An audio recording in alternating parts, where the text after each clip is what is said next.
Some guy stubs a toe, says it under his breath. Another screams it loud in the face of death. It's east and it's west.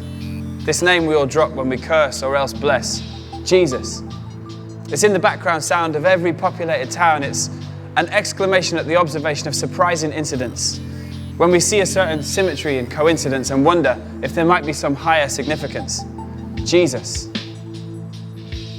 Do you know what it means? That particular name is more than it seems.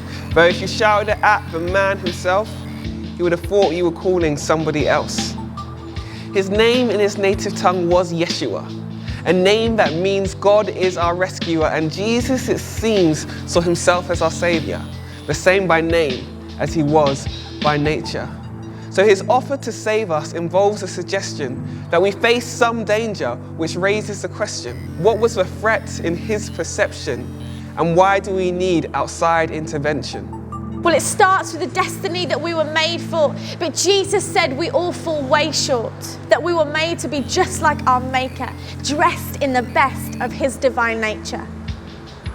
We were meant to be generous, creative, fair and just. No envy, no hatred, no lies, no lust. A world where you could implicitly trust every last one of us. But it hasn't been thus. Our problem in 3 letters, in one short word, sin. S-I-N, our deadly cancer. If you're asking what that means, let me give you an answer. When you make a bad choice, it's not just a mistake. If you cross the line, there's a law you break.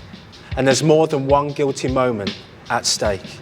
We begin to desecrate our destiny, to make of our Maker an enemy. We draw his breath in our lungs to form words on our tongues that complain about the way he made us, the things he gave us.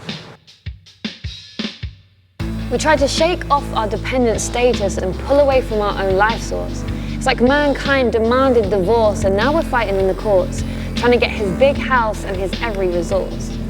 That's how Jesus described our sin. It's a back door that lets the devil in, lets the devil win. It functions like a deadly disease, taking your whole life apart by degrees. It's a viral code that spreads in your system. You become the perpetrator and the victim. Maybe you think that you would disagree. Like we'd all be off the hook if it was up to me. Like you could outdo God in sympathy. But let's be real. What kind of story would we find ourselves in if the judge and the jury and the hangman wasn't him? If it was you, and you alone could decide what to do with the abuse and the genocide.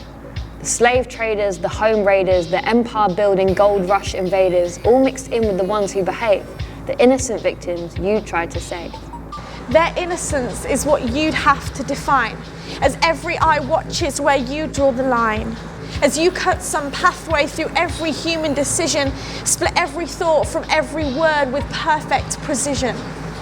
You can bet everybody on your guilty side. They're going to watch like hawks for any little sign of any little crime of a similar kind to the one that sealed their fate. Checkmate. If they find just one mistake, one flaw in your logic, one soul out of place. And if you drop every charge, you're just as guilty as the worst you set free. You permit every future atrocity. If you choose not to clean up when you had the chance, it leaves every last drop of blood on your hands. Only one way is fair and even-handed. Absolute justice needs an absolute standard. No alibi, no clause, no objection. You only acquit where there's guiltless perfection. It's perfect balance, you can't call it unjust. The problem lies in how it applies to us. A perfect law leaves us all in the dust.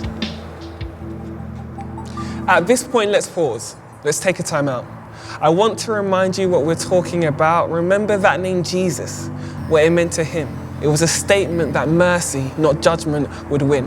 A promise to save a world full of sin. But when all the victims are guilty, where would he begin?